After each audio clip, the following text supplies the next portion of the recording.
No, but it's not even like a shiny. It's just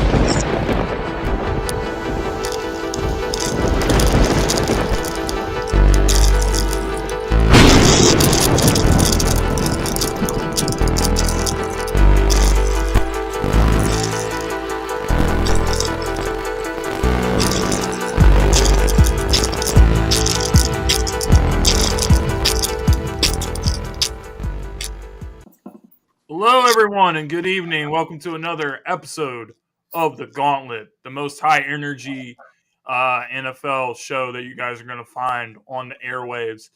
Part of the Sideline Sports Network. We got Mr. JB Ellis joining us tonight from Sideline Sports.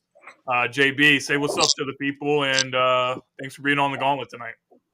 What's going on? Sorry I missed last week. Just bad timing. Oh, you're on the road, but it's all good, man. We all knew we would see you at some point, and it happened to But be yeah, tonight. glad to be here. Glad to be here tonight. I saw you put out the post. I was like, I'm in. Any way to help you guys. I love what you do. Love what you do, man. That's why we make a fantastic team on Sideline Sports Network. And we got Mr. Jenkins in the house as well, rocking the new watch. I saw that. I'll take it. I like it. So, as Mr. Jenkins said, it's always important to be able to tell the time. Detroit Dom, what's going on with you? Just I'm here, just trying to make it through the week. One more day. Well, we'll try to make it through 1 hour, guys. And how we start the show every single week, we're going to talk about some Gauntlet grinders, our top performing players of the past week. Going to start in Kansas City with DeAndre Hopkins. 8 receptions for 86 yards, 2 touchdowns, including this big catch in almost triple coverage there against the Tampa Bay Buccaneers. And DeAndre Hopkins still showing that he got juice in the tank. I know he's a little bit older, played the last couple years in Tennessee. Some people didn't know if he still has it. I think what we saw was an impressive showing, and DeAndre definitely going to make impact on the Kansas City Chiefs. I'm also going to go to the Philadelphia Eagles here and Saquon Barkley. Everybody, if you haven't seen this play, you've probably been living under a rock. They've shown it like 500 times. Does a spin move here, does another spin, and he jumps over a guy backwards. I don't even know who would attempt that. But 27 carries for 159 yards and a touchdown on the day on the ground, and then 3 catches for 40 yards and touchdown. So almost 200 yards for Barkley from scrimmage, and definitely has made a big impact on the Eagles this season. So we could go clockwise if we want. Mr. Jenkins, do you have any gauntlet grinders for this week? That's in there. Okay. Gee, I actually was going to give it to the entire Lions offense, just for the simple fact of they are so amazing. That offensive line is serious, and that running game and those passing attack, it's just pretty awesome. I'm gonna give them that for the NFC. The AFC, I'm gonna be biased because I did win last night. I'm gonna give it to my quarterback because my quarterback last week was very surgical against a pretty good Denver defense. Not going to say that I actually wasn't surprised because if you honestly ask me, I don't think my offense. I think my offense could score on anybody, no matter what defense it is. And maybe you probably feel the same way. But it was a pretty great game, and I was so happy for Lamar to do that because, again, we'll get into why I was happy to see that, and it happened tonight as well. What about you, Dom? NFC, I got to go Demarcus Robinson. 6 catches, 94 yards, 2 TDs. One of them a game winner against Seattle. He kind of kept the ship afloat with the Rams while Cooper Kupp and Nakua were out. And then early in that game, Puka got thrown out of the game, and Demarcus Robinson stepped up. It kind of reminds me of what Josh Reynolds used to be with Matt Stafford, and then with Jared Goff as well. He's not real flashy, but he's got the trust of his quarterback, and he's made some big catches all year long. And like when I saw him earlier in the year, I saw Robinson and I was like, I know that's not like that guy's still in the league, but he's just hanging around and having success. That St. Louis passing attack is potent. Not to mention their run game. Kyron Williams, that's my guy. AFC, I'm going Mike Gesicki, 5 catches, 100 yards, 2 TDs. He was almost a man forgotten last night, but I'm sure we can talk about that later or next week or something. And dude just gets it done. When Miami let him go, I was like, "Ooh, that might be a nice little pickup for Cincinnati," and it has been. He's been solid all year. Big Especially game. with T. Higgins being out. Yes, yeah, at the behest of my fantasy team, T. Higgins. So glad I cut DeAndre Hopkins after like 4 weeks because I thought he'd just been left to die in Tennessee. You might live to regret that now. You think, especially on my Especially after wide last week. receiver thin team. But yeah, it's It would take long for him to get into rhythm with Patrick Mahomes. different story for a different day. JB, that leaves you. So, I mean, you brought up Gesicki, but, someone had to get him the ball. Burrow had 5 touchdowns, 27 to 39 for 251. Phenomenal game. It was between him and Lamar. I went with Burrow last week because, what impressed me about that is Chase only had, I think, 43 yards. Mm-hmm. And Chase is his go-to guy. I mean, we saw that last night. Clearly. So he basically did it almost without Chase. So that's pretty impressive. The NFC, James, you hit it right on the head. Nobody's going to hurdle somebody backwards. And, his quest for 2,000 yards to make me happy as a Giant fan, I can't wait. And I'm a little disappointed in him that he sat out and didn't take more yards against the Giants, but I respect him for it. By far the NFC player of the week, 27 for 159, a touchdown on the ground and in the air, and just a class act. It's a shame he doesn't play the Swamps in Jersey, but then again, no one wants to go there anyway. So, But what are your as a Giants fan? What are your thoughts about all the people that were bashing him for going to Philly? listen, go make your money. The Giants made their decision. You got to make your decision. You only have so many years that you're eligible to get that kind of money. He's a class act. He's not a, comparing it to baseball, how Juan Soto started talking about free agency during the year in September, after he had a home run, I think it was in Seattle, which was his 30th ballpark. So he hit like one in every. He went and said, well, that's going to be really good for free agency. Barkley didn't do anything like that. Just went out and played. And when he became a free agent, Philly made him the best offer. He was happy with it. He went. The Giants made the mistake. He was available for them to sign right from the beginning, and they chose to go with Daniel Jones. So you reap what you sow. Exactly. So fans are kind of getting mad at the player. They're kind of getting mad at the player when they should be mad at the organization. Exactly. And I hope he continues to tear it up. And what do I say to you every time I'm looking at the game, the Philly game? What was it? The New Orleans game, he had like no carries in the first quarter. I'm like, what are they doing?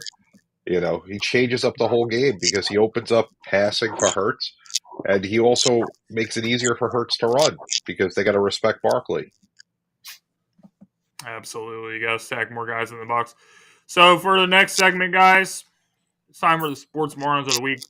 When we get back, we're going to talk about the worst takes and the dumbest things that we've seen in sports from the last 7 days.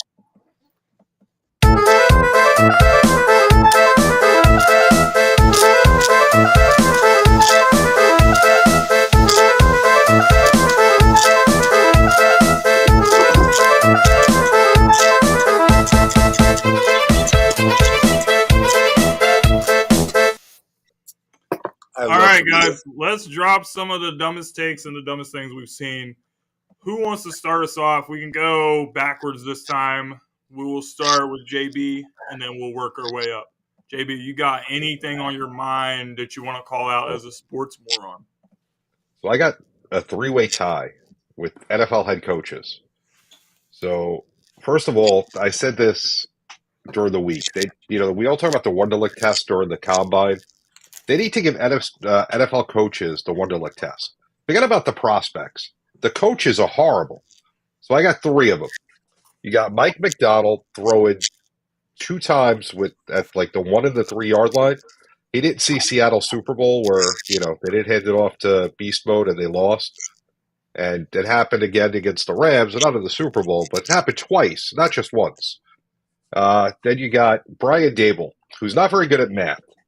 Giants, the last 2 weeks, Pittsburgh and Washington were down 14 points, score a touchdown. You kick the extra point, you're down 7. They went for 2 both times. They missed it. So instead of being down 7, they're now down 8, and they have to chase points the rest of the game. And it's not like they have a dynamic offense that they're going to get 3 yards very easily. So really putting your team behind the 8 ball. And then third, last night, Cincinnati Bengals. Looking at that was pretty bad. You got Zach Taylor not taking the field goal, the possession before the end, when they would have put them down 3 and a chance to tie or win, and then going for 2 rather than the tie, and then play it for overtime. Even though the refs kind of cheated them, still doesn't matter. They could have ended up winning that game, and just bad coaching. So all 3 of those. Now we got Kendall joining us, big time Patriots guy on Sideline. What's going on? What's going on? What's going on, Kendall? All right, brother. You just came in at the right time for Sports Born of the Week. Do you have anybody that you want to call out, any takes or anything that's on your mind right now that you just think was pretty moronic? Yes, I didn't catch who was y'all's, but I'm gonna go with Nick Sirianni, the Eagles head coach. All right. Well, I knew it was going to come at some point. In the same vein. Huh? In the same vein. JB called out 3 head coaches and you now a 4th, but let's hear it. Yeah, Nick. Actually, surprised Nick wasn't on his. Yeah, just some of his press conferences. I know he had one today where he kind of missed up and said something about Jalen Hurts was dealing with an injury, but he wasn't. But then he was, and just him like last week, y'all could have lost that game to Jacksonville. Some of his coaching decisions in the end there kind of. And if Trevor Lawrence didn't throw the interception, I think Jacksonville probably wins that game. So I think it's been a whole year thing with Nick Sirianni there going on in Philadelphia. So my moron of the week would be Nick Sirianni. Yeah, you know what? It was very sketchy with the whole Jalen Hurts thing. Jalen was a full participant today, so hopefully he is good. But it was kind of sketchy how he was like, oh, well, we're monitoring an ankle injury. And then all of a sudden he's like, I thought you were asking about something else. Really sketchy. And then all the decisions with going for 2 and going for it on 4th down. The tush push, it's a high percentage play. So he's just kind of trusting the analytics, I think, a little too much. I think certain situations you just got to take the 3 points. I think earlier in the year, Nick Sirianni was going out of the way to say and do dumb shit when the Eagles were struggling. He was trying to take focus off of the team underperforming and trying to put it on himself, which I kind of understand. And it's crazy because they're, 1 game out of first. They've made the playoffs every year he's been there, but that man's been on the hot seat and will continue to be. I'm 95% sure they're going to make the playoffs. They may even win a game, but I think the clock is ticking on Nick Sirianni. Yeah. Yep. I think if they don't make it to the NFC Championship, he's probably gone. All right, but that brings us to you, Dom. Do you have anybody that you want to call out right now? Oh, it's the Packers fans as well as the media. After I've never seen a team make such a big deal. Like, okay, they outgained by a lot. I think they had 411 yards, 260 some. But guess what?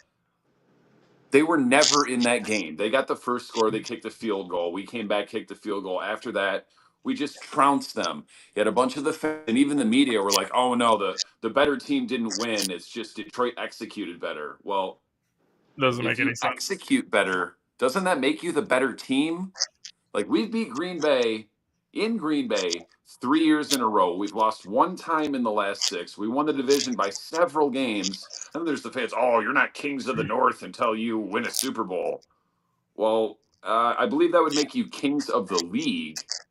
And I've not heard a single person from the preseason until now talking about Green Bay coming out of the NFC and trying to challenge Kansas City. The only team I've heard about, for the most part, especially the last few weeks, is Detroit. And it's funny because in years past, Green Bay used to be my least unfavorite of my division rivals. Always hated Bears fans because they're drunk, delusional idiots.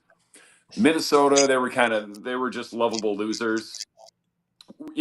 Winning records, but lovable losers. Packers fans were always pretty kind of great. They were always kind of gracious because they were so much better than us for so long. But it's like now that we're clearly leaps and bounds better than them, they just cannot handle it. And it's every excuse under the sun as to why we're not better than them. And, like I said, oh, you just executed better. Yeah, we executed you literally the last 3 times at your crib. But that's Green Bay for you. They're not too big on the hygiene and the branching out from the family trees up there. So yeah, JJ. So I don't really do the moron part of it because that's just not how I go. But if I'm going to sit there and call something out, it's the most hilarious thing I look forward to every day. And yes, it's about my team, but it's more about how the media talks about this team, specifically my quarterback. Before this game, it's everyone is just trying to circle around, just sitting there saying, I was wrong. He actually is a good quarterback and he's playing very well. And you're putting like Emmanuel Acho on the faculty or whatever. They asked who had more pressure to win last night's game, Burrow or Lamar. Obvious choice is Burrow. They're in a worse position. They need the win. They haven't had a signature win. He positions it as, it should be more on Lamar because Lamar wants this third MVP. And then if he doesn't and he loses to Burrow, it's his choice to say Burrow is the better quarterback. Try and put pressure on him. Okay. So he loses. And then today he's saying it's not on Burrow. It's not anything about he should have threw it to Chase. It's on the coaching and stuff. It's not about the fact that they were up by 2 scores and this quarterback had 4 straight scores. 4 straight scores. And 4 impressive straight scores and won this game, which one said he couldn't come back from double-digit deficits. Number one, he did that. Said he couldn't throw from behind to come back again. He did that. No one said he couldn't throw in a game-winning drive type situation. He did that. Whereas the energy always switches, and it's so funny because as he continues to get better and continues to do this, the more I get to enjoy watching the media. And the real ones really know it because they call it out every single time. Watch the ones spin around. Like Nick Wright. I'll end it with this. Nick Wright, and I get it. He's outrageous and hilarious. But I love it because it's a microcosm of the whole situation. In his segment, they asked who's the scariest team in the AFC. Everybody was saying the Ravens, whatever. He was like, how can you describe the Ravens for losing to the Raiders, to the Browns, whatever? Then brings up the fact that he thinks the Bengals are scarier than them. And then the guy was like, but they lost to the Patriots. They lost this. How is the team with more losses and lost to this team? If their losses count to Baltimore, why isn't Cincinnati's losses counted? It's just the flip-flop. And I love it. I get it because at the end of the day, I know what's going to happen if we actually complete the task. I know what's going to happen. There's going to be some other excuse because no one will ever want to sit there and say, you know what? I was so hard on this guy. I thought I knew it all. Much like Dom said, I know much. You are wrong. And then he just basically said, yeah, y'all was wrong. You don't know what you're talking about. It's okay to be wrong. That's it. It's unfortunate that what it took for Lamar to turn himself into a budding elite passer was the Ravens being dead last in passing yards against, because it's like he's got to go out there and throw. But that's because the they thing. can't slow the game down and just run the ball. And But that's the thing. I'm happy for the kid. It's not even about the elite passer part because he's always been. He's not doing anything different from what I'm seeing before. What I'm seeing is a guy who knows this offense and knows what he wants and knows how to get what he wants. That's the only thing I've seen. These plays that he's making, I've seen it throughout his career. So nothing he's doing is surprising to me. It may be surprising to other people, but it isn't to me. Do I think I'm it's the just best? mad that he never wants to throw the ball to Mark Andrews anymore. He Except does. for when Mark he's on my Andrews had a bench. touchdown last night. Mark Andrews has been On my producing. bench. Right, but I hate you, Mark Lamar. Andrews had I'm gonna let James go because I love to talk about this, but we've been talking about it for a second. I'm gonna go back James. I got one. And it's also related to the game last night. It was a very competitive game. Two good quarterbacks, two elite quarterbacks, a lot of points scored. But the way the game ended was very stupid. Both, I want to say, on the coaching, because honestly, I know people say go for the win and all that. What do the analytics say? You can't stop Lamar Jackson. Who knows? Maybe you get the ball in overtime and you score. Like maybe that happens. So Zach Taylor, I think we talk about other coaches being on the hot seat. I think Zach Taylor is also a name that's going to be mentioned with the way the season's shaking for Cincinnati. So that's part one. But part two, the officials, man. On that last play, you miss a face mask and a roughing the passer on Joe Burrow. Should have been called. Defensive holding should have been called. So to have such an exciting game take place and then it ends in that fashion is just extremely disappointing to me. So that's why I feel the need to say the officials are the sports moron of the week for me. My If it thing was is, Mahomes, Yeah, sure. my, if it was real And quick, Jay, if it was JB. Mahomes, that call's being made, or if it was Kelsey, that call's being made. Without a Exactly. doubt, 100% of the time. If the jerseys were red and white instead of orange, black and white, those calls are being made. And that's the problem. If we're seeing that, and I don't have time to watch every NFL game. I wish I did. But there's only one team that I've ever seen that gets every call in the final minute of a game, and that's Kansas City. And Yeah, it used to be New England. yeah, Yep, and they're the you old have Patriots. you so have let me ask to. you guys all a question. Let's just say they did get that call, because what I did see as I saw that, but I also saw that they had offensive holding as well. So it pretty much would have offset it, which, in all fairness, the way I was anticipating the game, I thought he was going to get the score anyway. But the way that game was going, 2 timeouts left, 39 seconds left. Did you think that Baltimore couldn't win that game in that much time? Or because we're talking about overtime? Because if you ask me personally, I'd have been okay if they got it, because I believe my team had enough chance to get 35, 40 yards and get a field goal. So I didn't think it would have mattered if they converted it or not. When they did, I was like, bet, let's get this field goal. So Baltimore did we think that they wouldn't Baltimore have was won? going to win either way. Yeah. That's what I'm saying. So, like, it Yeah. doesn't matter if they didn't get the flag. I'm not saying you're wrong, James, because I you're think absolutely I right. think Zach Taylor Because saw they what missed happened a on big Sunday time. night My and main saw the point look on is Baker Mayfield's face, and he was like, not "We got to go for it." not who's going to win or lose, but the way that game ended to end like that is just very disappointing. My thing with Yeah, that play is, why not go to Jamar Chase? I mean, you had him singled up by himself on the other side, and it looked like he was coming open in the back of the end zone. You went to, Yeah, was it Mike Gesicki or Chase. Hudson, one of your tight ends? I think for that, I mean, I listened to Chase press conference in the game. He was kind of mad about it. I would have hmm went to Chase. Y'all been hot the whole game. He had what, I 200 was gonna yards say he receiving. was having a pretty okay game Well, before that. Chase Daniel actually explained the play on the show. He said the read was actually he was a third out the read there. The play started with the other side, but the problem is before he could get to Chase, we were about to sack him, so he had to make the throw. So at the end of the day, what they should have done is what JB probably remember sees when he sees Mahomes and them. In that situation, it doesn't matter what the play is called. The play is going to go to who you know is going to get the ball. And so at the end of the day, because they didn't do that, he ran with the play. His progression did not get to Chase that point. And by the time he was about to get to him, he was about to get sacked. That's why he didn't get a chance to get to him. And that's just unfortunately how it folded. Unfortunately, that is how it unfolded. Division games are tough Can't really Yeah. be helped, unless you're but the Lions. I just don't like to see it like that when a game ends in that fashion. Guys, when we get back from this short break, we're going to give midseason awards.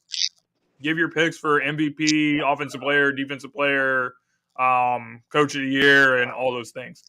Right as soon as we get back.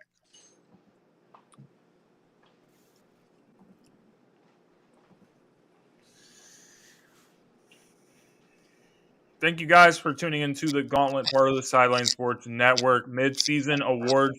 So how this is going to work is I'm basically just going to give my ticket and I'll pass it to the next person. I'm going to pick one winner for every category. MVP, I'm going obviously with Lamar Jackson. It's hard to argue what he's done this season. Offensive player, I'm going to give it to Saquon Barkley. What he's done with the Eagles team really has changed the dynamic of the team, especially the last few weeks when they've been giving him heavy carries. I know Derrick Henry's been incredible, but I'm going to give it to Saquon on that. TJ Watt, Ben Stellar, I'll give him the defensive player of the year. Offensive rookie, can't really go against anybody but Jaden Daniels right now. He's got to get it. Defensive rookie, I'm going to give it to Quinyon Mitchell with the Eagles. Quinyon Mitchell has pretty much been a shutdown corner. He's gone against some elite receivers. Jamar Chase, only one catch for 13 yards. Eagles versus Bengals game this year. Mike Evans, and a lot of notable names on this list that he's gone up against, held his own. Doesn't have any interceptions, or I think he would get a lot more noise. But I'm still going to give him. I'm still going to give him the pick for me. And then coach of the year, I'm going to give it to Dan Campbell. What the Lions team is looking like right now, looking like arguably the best team in the NFL. It's really hard to argue against it. Comeback player of the year, I know Sam Darnold is getting a lot of shouts right now, but for some reason I feel like the second half of the season it's going to be about Russell Wilson. So I think Russell Wilson's going to end up being the guy that takes that when it's all said and done. But right now people are shouting Darnold. I get it, but I think it's going to be Russell Wilson when it's all said and done. Mr. Jenkins, do you have a response to me, and do you want to give me your ticket for the midseason awards? Not too many responses. I'm just gonna let you roll with it, and I'm gonna just give mine. But MVP, I honestly would have to sit there and say, give it to Joe Burrow. I honestly would just give it to Joe Burrow because he is the single reason why that team is even completely close. That man is a terror to everybody. He really should have beaten the Chiefs, but they had, what Mahomes I'm talking about. So I'm gonna give him the MVP. Offensive player of the year, I'm giving it to Derrick Henry.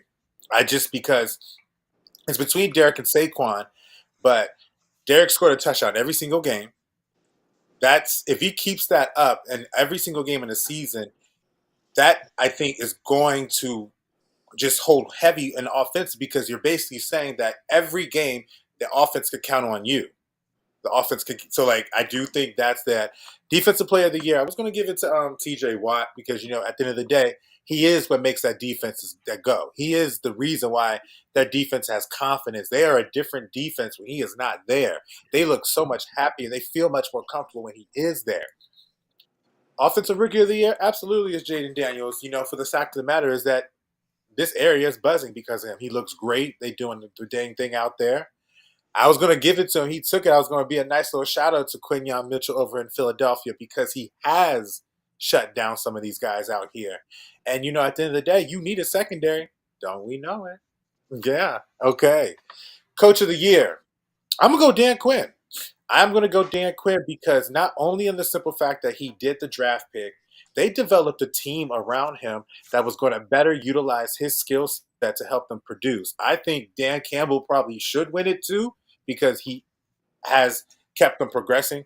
But I would give it to Dan Quinn. And comeback player of the year, yeah, it's probably Darnold just because the only thing that I could sit there and see it challenging is if, and it's never been like a non-QB. I can't remember the last time a non-QB has won the award, but I haven't really paid attention. I would sit there and say, shoot, somebody like Mark Andrews, if he starts getting to that producing, having a couple like 80, 90, 100 yards, getting a touchdown, who knows what could happen. But that's an award that I really think has not too much competition for whoever is the front runner, and that is Sam Darnold. All right, Dom, do you want to give me your ticket for midseason awards? Goff, Derrick Henry. I'm still giving the defensive player of the year at midseason, despite missing the last 3 games. He was leading the league in sacks before he had that horrific leg injury. It's Aiden Hutchinson. Offensive rookie of the year, Daniels. I can't even think of anyone else. Defensive rookie of the year, I'm going Jared Verse. Coach of the year, it's Dan Campbell. Comeback player of the year, it's not exactly a comeback because it's not like he was injured or had a terrible year last year.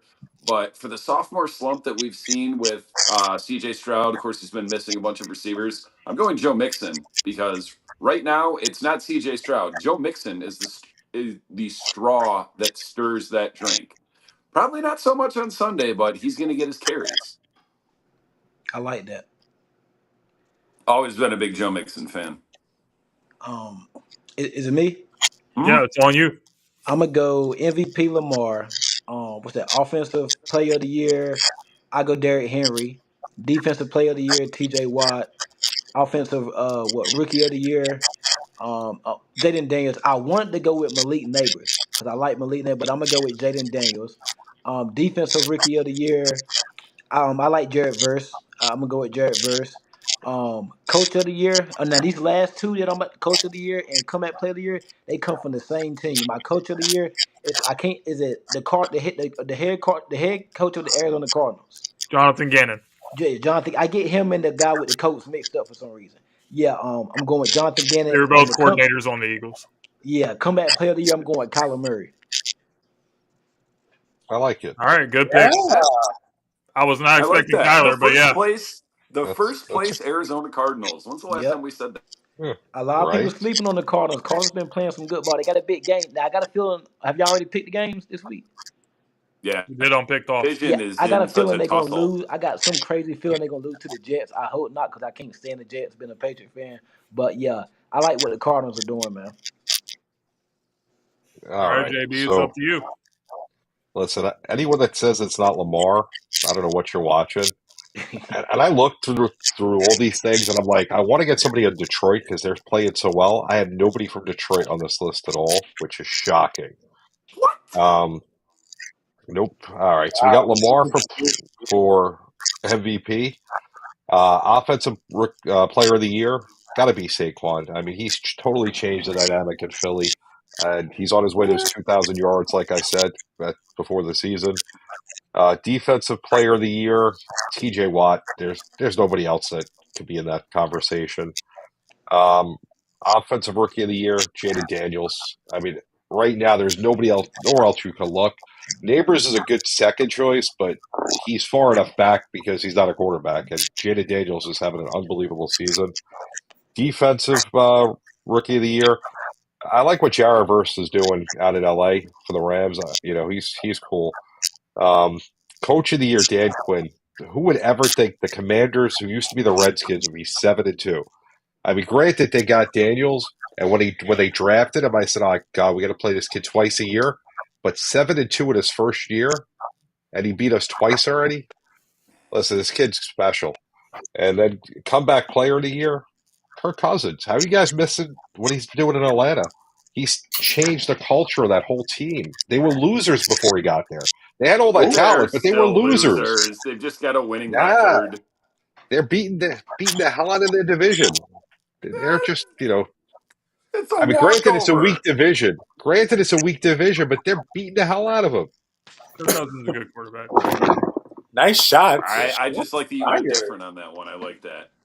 Yeah.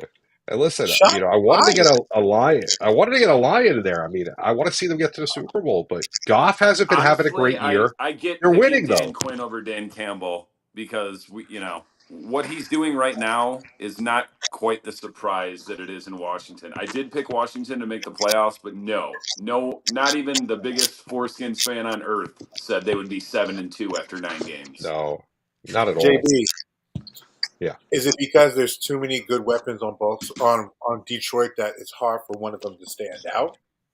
No, they're playing team ball. Nobody is going out there and having to do everything. Like you said, there's a We lot of might weapons. not lose another game, and I this is mean, not hyperbole. We look at what really they might did go 16 a and couple of 1. weeks ago. I think it was the Titans they were playing. What did Goff have? How many yards did he have passing? And they scored like 50 points. 85 You or so. know? Yeah. Under So I mean, 100. if that doesn't say it all about what this team is doing, We I mean had almost Montgomery and triple Gibbs. the return yards that we did offensive Yeah. passing yards. I mean Montgomery and Gibbs are like a They keep phenomenal asking you. duo. You It's that got O St. line. Brown, who's We really finally good. built the team the Laporta. right way. Gibbs Oh, is the actually defense. Gibbs is actually their most explosive weapon. He is Yeah. the Yep. most explosive weapon on Yep. that team. And to think I was not a fan of that pick. See, it happens every once in a while. I'm not a fan when my team gives, the team like 100 miles away, your best player, and then they go for like 2,000 yards. But, I'm not going to hate the player. I love watching him. Don't hate the player, hate the game. Exactly. All right, guys, it has been fun talking about sports. We're going to take it outside of the realm of sports when we get back. Election week in the books. I always feel like, as a human being, you should exercise your right to vote, even if you don't agree with the candidates. Always should exercise your right to vote. But which celebrity do you guys think would make the best president? Just a hypothetical. When we get back, they just think about that, let it simmer, and we will get into it.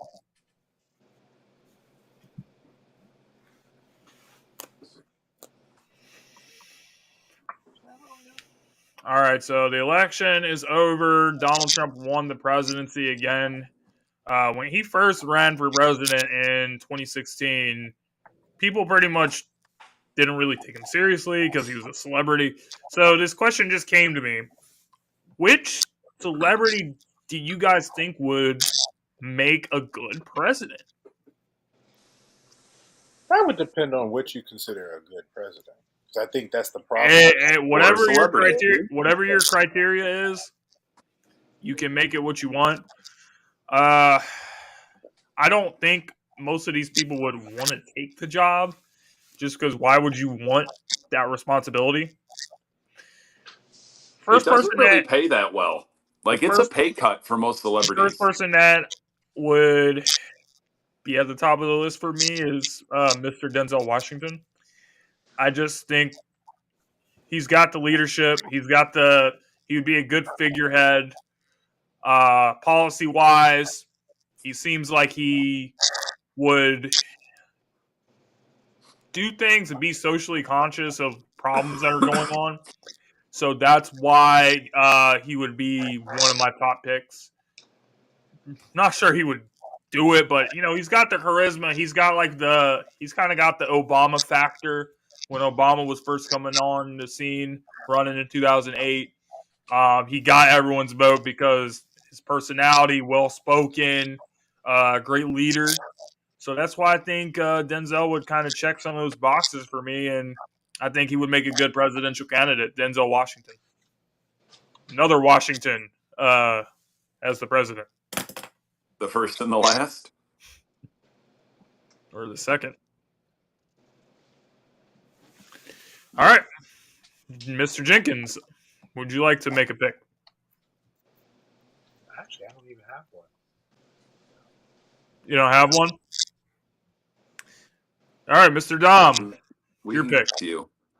This is tough. Like 3 or 4 years ago, I would have said The Rock, but so many things have been uncovered about a power stepping douche this man is, showing up almost an entire day late to shoot movies. He's got an assistant carries around a piss for him because rather than taking a bathroom break, he'll just call for a jug guy, piss in a bottle, and then get back to shooting. So I don't know that I can't say Arnold because he wasn't born here. Jesse Ventura is out of politics now, unfortunately, because I would definitely vote for him. I don't know. Let's go with a wild card like Herschel Walker. Isn't he in politics? Kind of, sort of. I mean, and if you ask Herschel Walker, he could not only be at the same time, the leader of the free world and, still run for 800 yards in the NFL. That's it. That's all I got. Okay. Kendall. Well, James, you actually took mine in Denzel Washington. I was thinking, I didn't know you was going to go So there. why did you want to pick Denzel? Was it for any reasons other than what I said? Not really. I just think he'd be an interesting candidate to be a president. So, yeah, I was going to go with Denzel. Then I thought about Stephen A. Smith too. Stephen A. for president? Lord. Yeah. Are you kidding? You're joking, right? It would be entertaining to see him at the presidential debate. Yeah.